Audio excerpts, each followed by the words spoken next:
أمن أي مواطن مغربي سوف نرد بقوة وبشدة.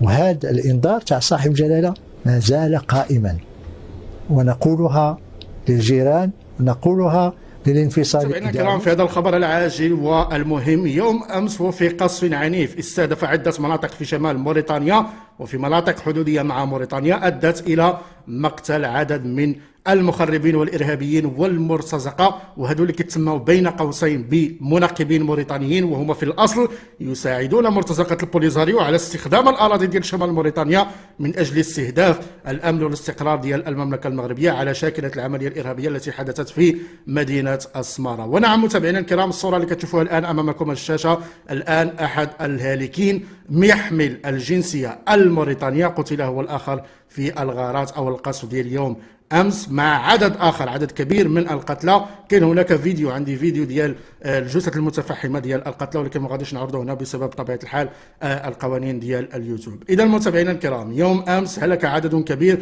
من هذو اللي كيتسموا بين قوسين بمنقبين، وانا دائما ومنذ 3 سنوات وانا اقولها، هادو راه ماشي منقبين، هادو يحاولون مساعده المرتزقه ديال بوليزاريو على استخدام الاراضي ديال شمال موريتانيا من اجل التسلل للمنطقه العازله واستهداف الامن والاستقرار ديال المملكه المغربيه عن طريق العمليات الإرهابية، تماما كما حدث في مدينة السمارة. وأؤكد لكم متابعينا الكرام على أنه إذا كانت موريتانيا غير قادرة على حماية حدودها وغير قادرة على حماية أراضيها وغير قادرة على تأمين شمال موريتانيا، فنحن سوف نقوم بذلك بكل بساطة، لأنه من غير المعقول على أن التهديد يأتي من شمال موريتانيا وحنا غادي نبقاو نجلسوا نتفرجوا، بل ما سوف نقوم به سوف يكون أضعاف مضاعفة للقصف العنيف الذي كان يوم أمس والذي على إثره قتل عدد من هؤلاء الذين يقولون أو يقال عنهم أنهم منقبين، لكن هم طبيعة الحال مأجورين يقومون بمساعدة مرتزقة البوليزاريو على استخدام أراضي موريتانيا من أجل استهداف المملكة المغربية.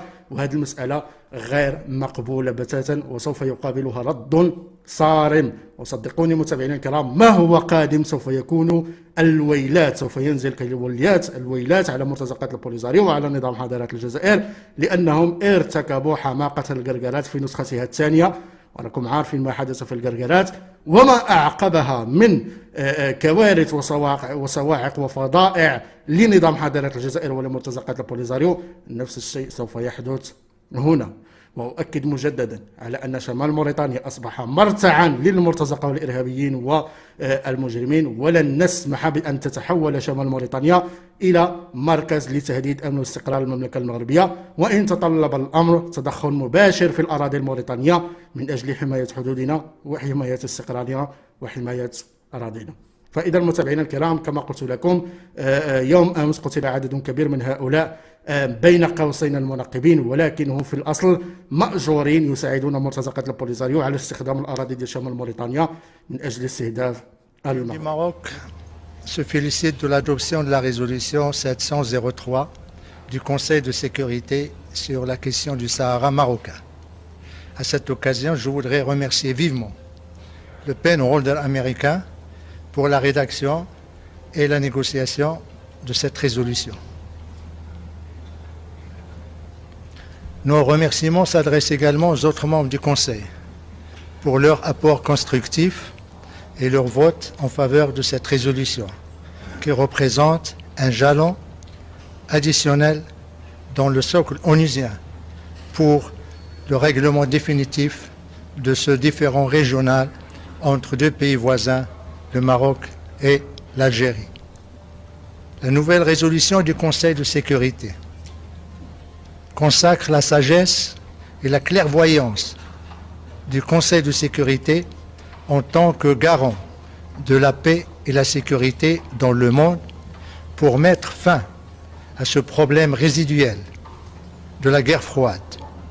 En ce faisant, le Conseil de sécurité s'est basé non seulement sur le droit et la légalité internationale, mais également sur le réalisme, le pragmatisme, le compromis. Cette résolution conforte également la vision et le choix stratégique de Sa Majesté le Roi en faveur de la négociation, le règlement pacifique des différends, la politique de la main tendue, et ce, conformément à l'article 6 de la Charte des Nations Unies et des résolutions pertinentes du Conseil de sécurité. La nouvelle résolution du Conseil de sécurité consacre les, je dirais, socles, les 7 fondamentaux pour la résolution de ce problème. 1. La résolution réaffirme la prééminence, la préséance de l'initiative marocaine d'autonomie en tant que seule et unique solution sérieuse et crédible pour régler ce problème. En ce faisant, là également, le Conseil a rejoint non seulement le Maroc, mais également la centaine de pays à travers le monde qui soutiennent cette initiative dans le plein respect de la souveraineté nationale et de l'intégrité territoriale. 2. Le Conseil réaffirme les paramètres de la solution qui doit être politique, réaliste, pragmatique, durable et basée sur le compromis. Non déplaise à l'Algérie et à son proxy, le Polisario, cette résolution signe le 28e acte de décès du référendum, qui est mort et définitivement enterré depuis 2 décennies. 3. La résolution réaffirme également la responsabilité première de l'Algérie en tant que partie prenante principale à ce différend, en la nommant à 5 reprises dans le corps de la résolution et en lui demandant de présenter et de développer sa position afin de faire progresser le processus politique. 4. Le Conseil consacre le cadre des tables rondes du processus politique avec ses 4 participants, ignorant par là même le refus de l'Algérie de reprendre sa place autour de la table ronde. 5. Le Conseil exprime ses vives préoccupations à l'égard de la rupture du cessez-le-feu par le groupe séparatiste armé et le somme de respecter la libre circulation et réapprovisionnement de la MINURSO. 6. La résolution se félicite des réalisations du Royaume dans le domaine de la promotion et la protection des droits de l'homme, désavouant ainsi les allégations fallacieuses de l'Algérie et de son proxy polisarien. Enfin, 7. Le Conseil appelle dans sa 13e résolution consécutive à l'enregistrement des populations séquestrées des camps de Tindouf et demande aux organisations humanitaires internationales de suivre les pratiques onusiennes lors de l'acheminement et la délivrance de l'assistance alimentaire afin d'en prévenir le détournement par le groupe séparatiste armé le Polisario et les responsables algériens, comme cela a été confirmé dans le dernier rapport du PAM qui a été publié en janvier de 2023. Voilà, je suis à votre disposition pour toute question que vous voudrez poser. Adla, s'il vous plaît. Dans la ville de Smara, est-ce que vous aurez plus d'informations sur les responsables?